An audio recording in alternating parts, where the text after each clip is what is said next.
Good morning, Elizabeth. How are you doing today? I'm doing well. Thank you. Such a serious subject, and with that thought, I also have to plant inside our hearts, how to survive middle school, not just for students, but for teachers as well. Yes, and parents. Boy, Middle school is often to be survived, as you may remember. so true. And I've been that mobile entertainer, that DJ that goes to these middle school dances. I know how these kids are. I know what they want to release and everything like that. But my wife is a teacher, so I mean, this book is so perfectly in tune with where we are, and we need leadership like this book.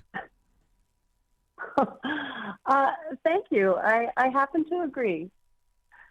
The learning loss from the pandemic.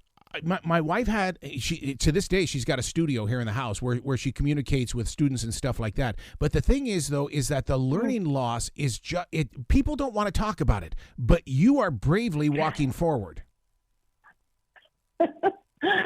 Yeah, it is. It's a little scary. And at our school, we're seeing it firsthand. But, I have a lot of hope because kids are resilient. That's one thing I've learned through these years of being a school leader at this time and also an author for kids. They'll recover from this, but it will take time. And I agree, we have to be realistic with where we are right now and not ignore the fact that they've undergone trauma. They've undergone just a huge loss to their schooling. And we got to all get on board and try to fix this.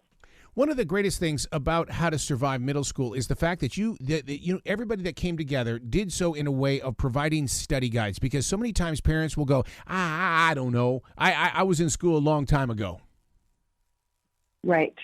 Well said. And I think, parents suffered as much as their kids trying to be teachers at home. I mean, they're not trained to do this. This was never what they intended, and I really respect what parents tried to do and what they had to do during those days. And the nice thing about these books is that they're written by educators. Mm-hmm. So that they're incorporating not only the content that middle schoolers need, but the thinking skills that are part of the way, we teach now. It's part of what's going on inside of schools, in the best schools. And so we've incorporated the very best of the Common Core and made it accessible and repeated and attractive to the kids as they move through all of the books in the series. So I feel very excited about that because parents are not teachers. But if they can turn their kids on to these books and even engage with them with the books, I feel very confident that the kids will be getting, again, not only the facts and stuff that they need to learn, but they'll be thinking. And as it says, they might just be smarter than their parents, and they love that. Well, see, yeah, because that's what they want. That's got to be the positive in all of this, in the way that, because so many times I pull the lens back to figure out, okay, what are we supposed to be learning from this? And when you get a book like How to Survive Middle School, you're pulling the bandage off and you're saying, give that baby some air, because we need to physically build bridges over this gap that we have. We've got to get back into the plan. Mm-hmm. Mm-hmm. And also what I like about the books is that we're engaging kids in this to give them agency, right? It's one of the subtitles is a do-it-yourself guide. I mean, that's what middle school kids are about, right? Like, I don't need my parents anymore. I still think parents can read the book along with them. But, you are going to do this. You can do this. It's up to you to read this book. It's up to you to try to answer the questions that are throughout, or to look at the icons that are reminding you to stop and think. that's my hope, is that kids will grab this and they'll be empowered by it. As a parent and as a grandparent, I love this book in the way that it really gets kids engaged in why they need to learn, because we are very quickly moving into this metaverse generation where they're going to be living in a second world. I can't believe that, and I mean you've got 5 core middle school subjects featured inside this book. They need to plant their thoughts into these pages. Yeah, I mean, the future's happening fast, right? You know, we're living it right now. And so I think, you know, this idea that like education is somehow stagnant and that there's like a set of things that year after year kids learn, you know, we know that's not accurate, as you point out. So that, again, you know, that's why we want kids to be excited about learning and to have tools that make them better learners and better processors of the overabundance of information that comes at them. You're a history teacher. History is part of what you put into this book and stuff like that. History is changing as quickly as well. And there are many times I want to sit down with a middle schooler and say, that, yes, there is a war in Ukraine, but do you realize what happened in 2014? You need to know your history. Yep. I mean, you know, that's a theme that they'll take away from my book, is that, you know, there are these themes that are repeated in history. And, you know, I make a joke about it. Like, you know, human beings sometimes have to keep learning the same lesson over and over again, you know, and sometimes we get smarter for a while and then we're not. And, you know, we're screwing up all the time. And yet, there's a lot of heroism in history, and there's inspiration that kids can take from the pages. And, you know, we want kids to see themselves in these stories of history and to realize that it's a fabulous story. It's not boring. It's incredible. It's the greatest adventure there ever was. And we can never tell it completely, but we've really tried to pull out the things we feel are most important and also, you know, engaging for this age group.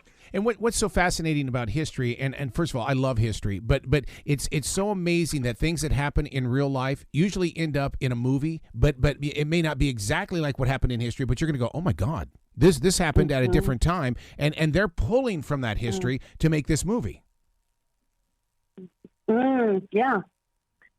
It's a great drama that the book addresses from the beginnings of civilization all the way up until the pandemic. Of course, we weren't able to treat it completely, but I do hope that like kids will recognize that the world is very, very, very big and very old.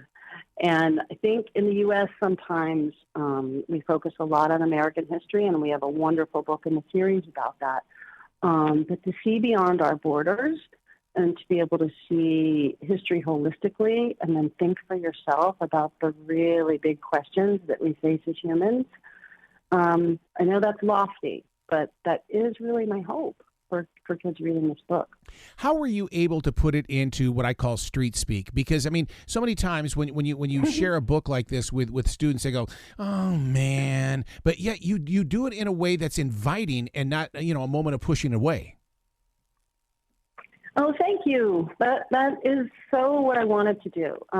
Tone matters, especially with this age group. So, you know, I think what I did was, you know, I was a teacher for many years, and I just kind of put on my teacher voice, and I wrote it imagining I was speaking to a 6th or 7th or 8th grader. I wanted them to be engaged not only by the content, not only by the illustrations, but also by the voice that was there guiding them and saying, hey, you got this. Mm-hmm. And now let's check this out. And did you ever think about this?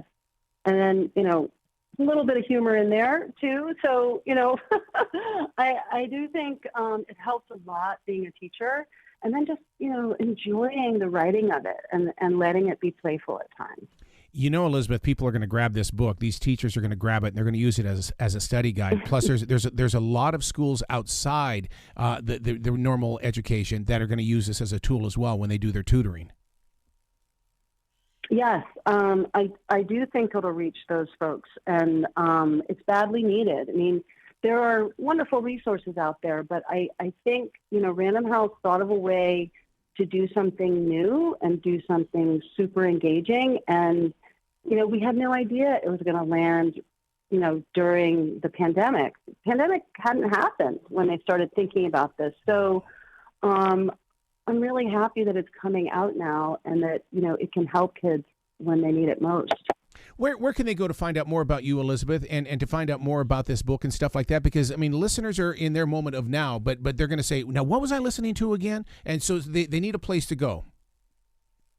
Right. Well, the books are sold widely, right? I mean, it doesn't take much to find where these books could be located. It's published by Random House Children's Books, and all of the major book suppliers are carrying it right now. So I have a feeling that it's going to be at people's fingertips. If they Google it or walk into their bookstore, they can certainly order it or find it right there. Man, I'll tell you what, I would sell it at Home Depot because that's where moms and dads are, and they're going to go, what? I can build my student with my house? Oh, that's a great idea. Totally. Yeah. I'm not sure about that one, but let's hope it's a household object, right? Because homes still need paper books in them. You bet. Get the kids off the screen time all the time, right? Please come back to this show anytime in the future, Elizabeth. The door is always going to be open for you. Oh, terrific. I would love to. Excellent. Well, you be brilliant today, okay? All righty. I'm sure you will be too.